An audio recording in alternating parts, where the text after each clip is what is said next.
But you can see the line difference here of wax, not waxed. And you can just see how substantially that difference is. If you kind of look, see how dull this is here, very, very dull. And then you can look at this and it is just glistening. As a matter of fact, you may even start seeing, you know, the reflection of the camera in it. So it's quite substantial, waxed versus not waxed.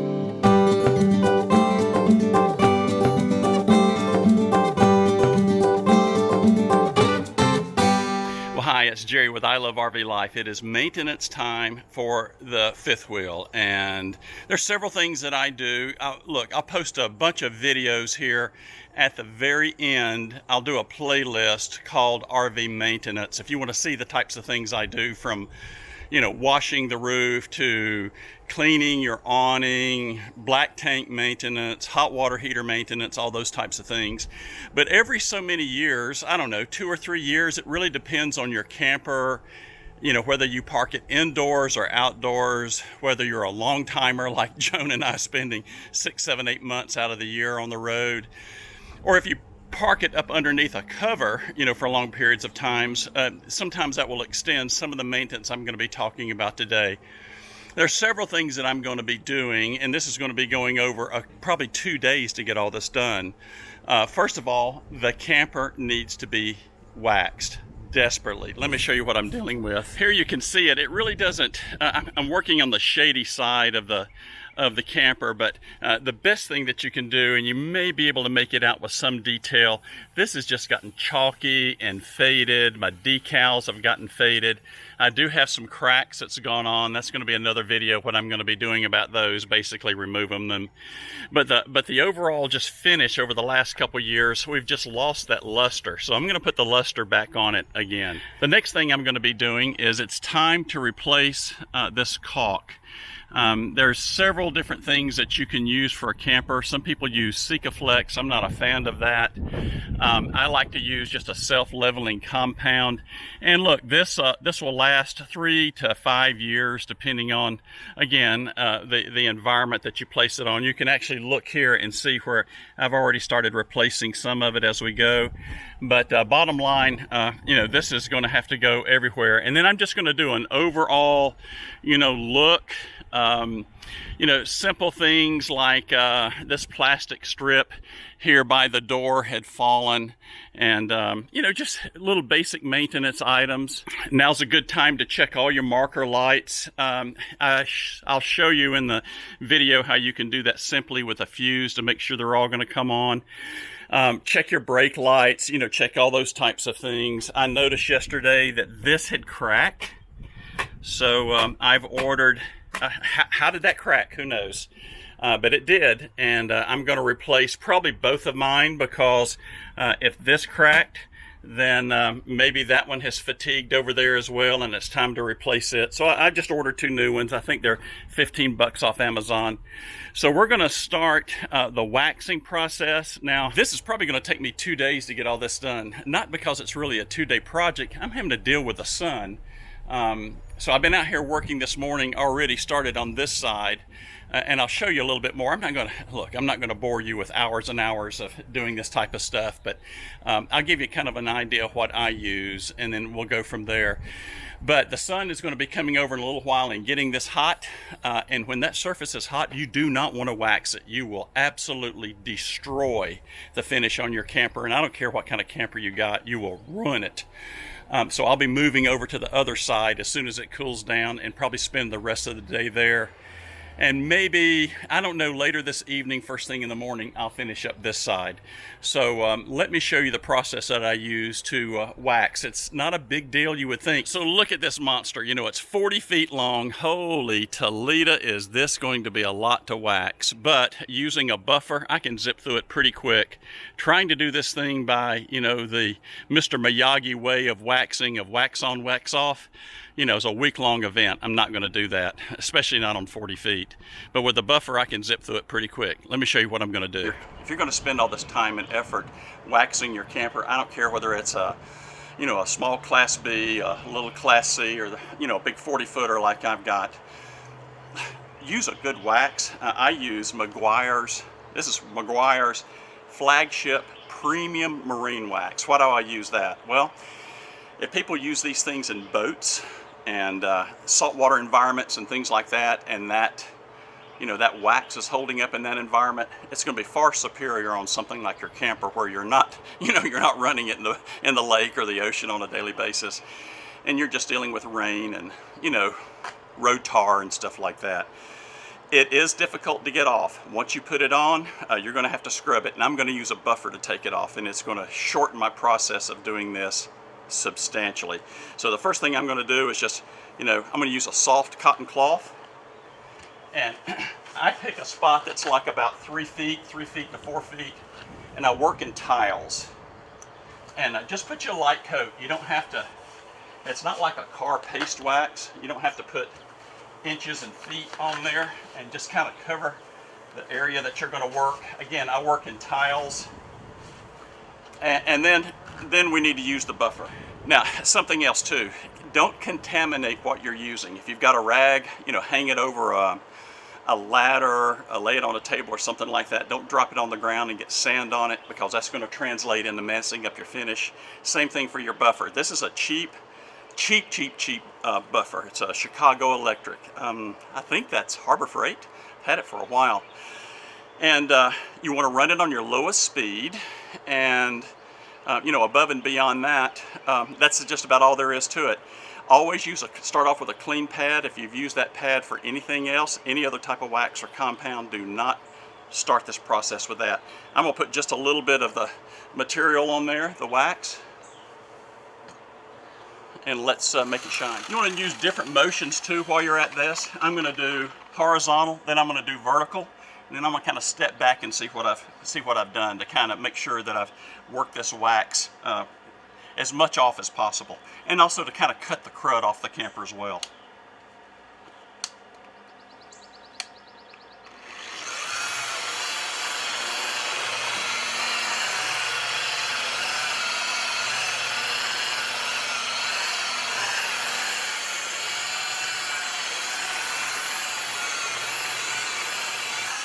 Next, you may want to ask yourself, how do I know when to quit buffing?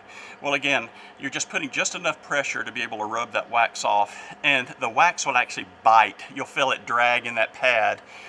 After you go up and down, side by side, all of a sudden you'll notice the friction on that pad just gets softer and softer, easier and easier. And once you get to that point, you know you've pretty much removed that outer piece of the wax that's on the camper.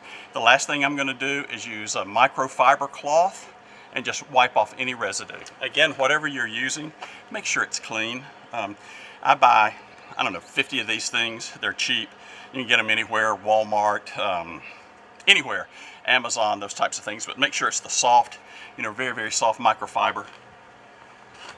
And then I'm just going to give it a gentle wipe.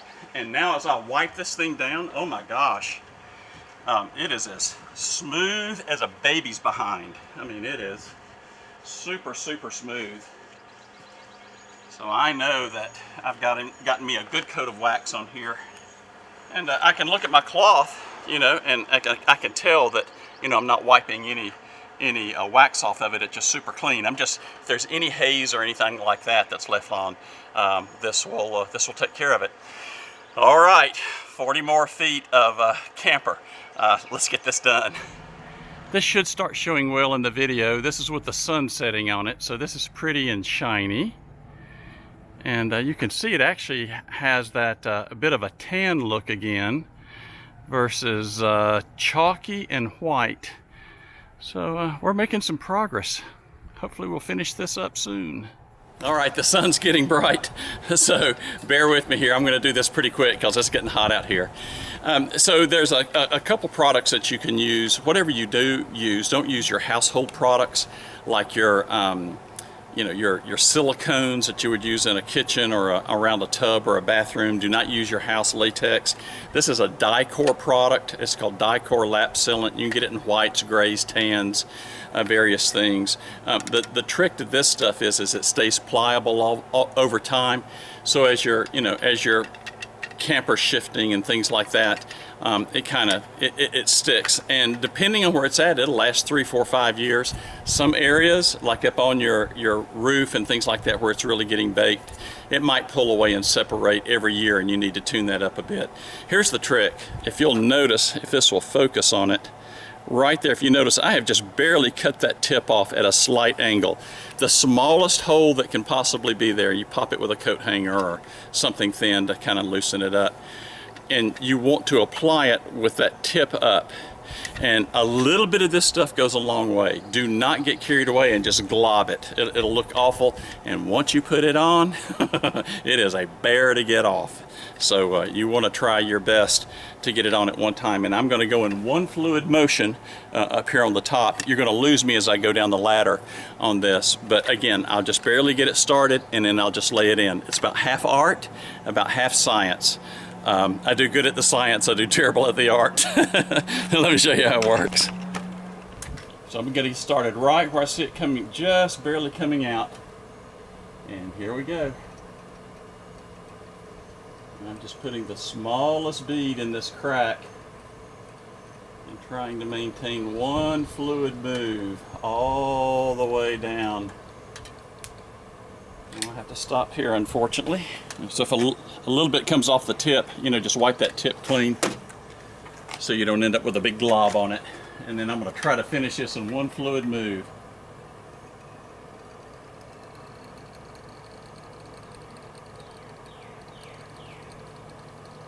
And remember, a little goes a long way. You just want to fill that little corner the best you can. And that's really all there is to it. I mean, it's not a big deal. I've got, I don't know, 5 or 6 other little spots I'm going to do around the camper. Shouldn't take me too long to get those done, but I won't bore you with all the details. Well, I guess if you had one maintenance item and you didn't want it to be a big deal, this is not the big deal. Just take my cover here and snap her back in place.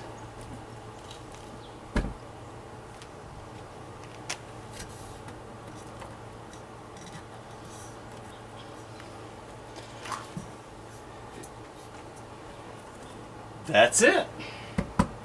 We're good for another 6 years. Well, one of the things I always do before we go out on a trip is I'll check my tires. And I'll put a video here of, up in the top here, of the different types of things that we do before we go out on a trip. There's kind of like this check-off process that I go through. Well, I ran into something. Yeah. That's not right, is it? I'm not going to get too far with that. Let me show you what I ran into. Yeah, here's what I ran into.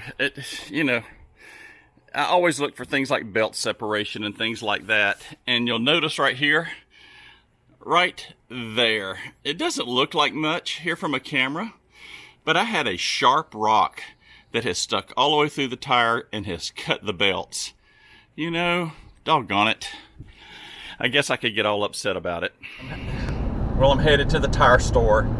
It was kind of a challenge. I'll put a video up top here. This video is a couple years old of where I changed out all of our tires from a 16-inch trailer tire to a 17.5-inch trailer tire. Something that's more of a fleet style. These are Goodyear G114 17.5. Make a short story too long.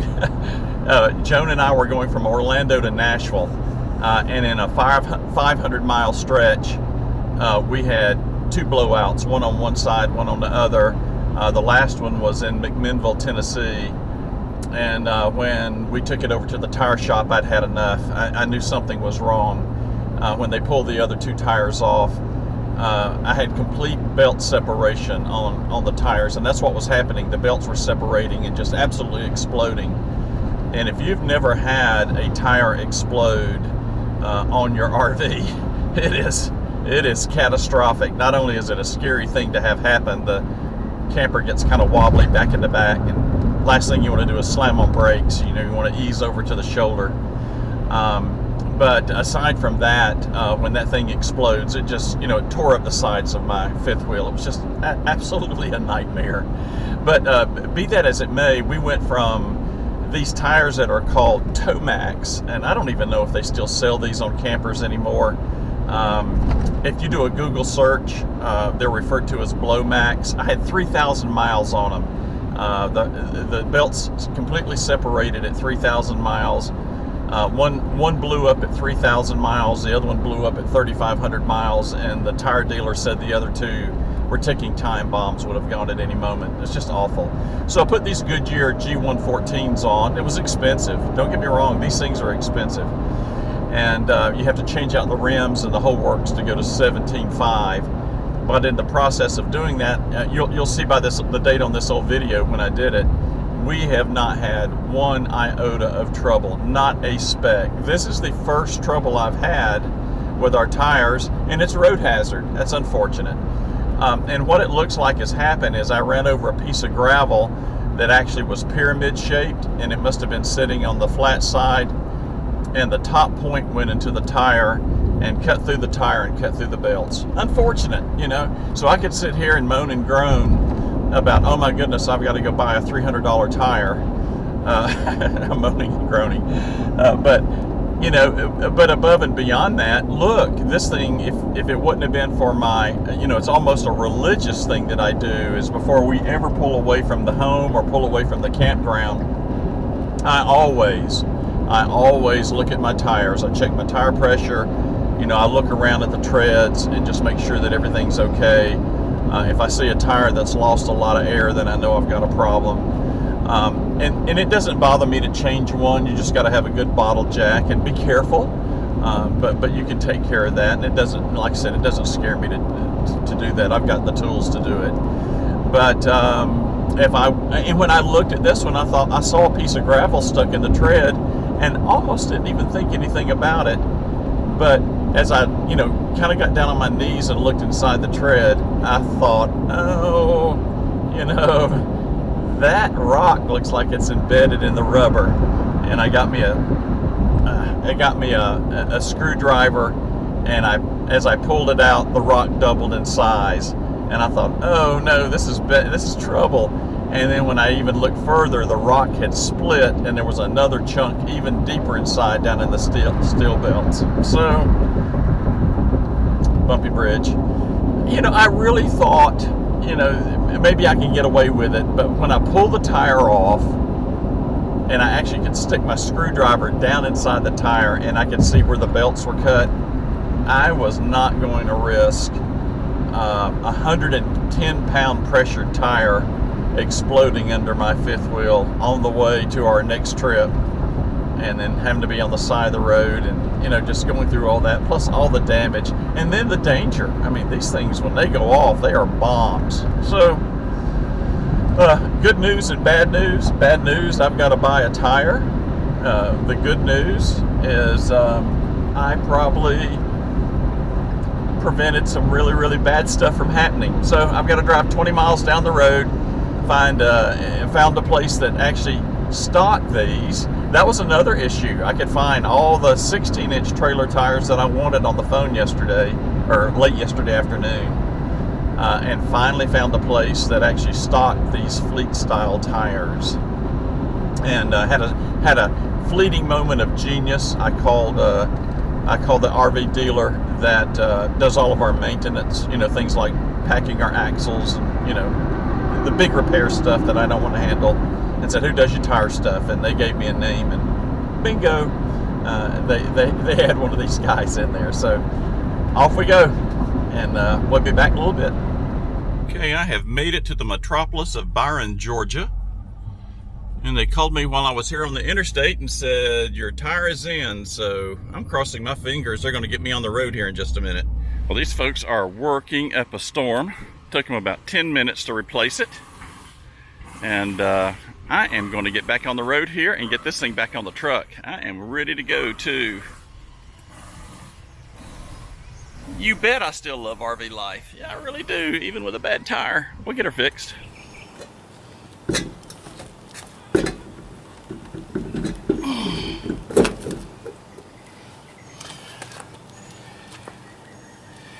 That is one heavy boy.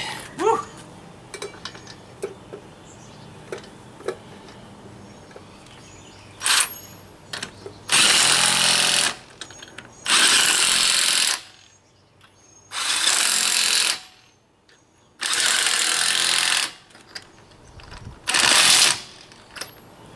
Okay, the last thing I'm going to do is torque these bolts. The specs call for 65 foot-pounds, and I'll make sure that they pop at that. And then probably about 300 miles or so, I'll check them again just to make sure they hadn't gotten loose.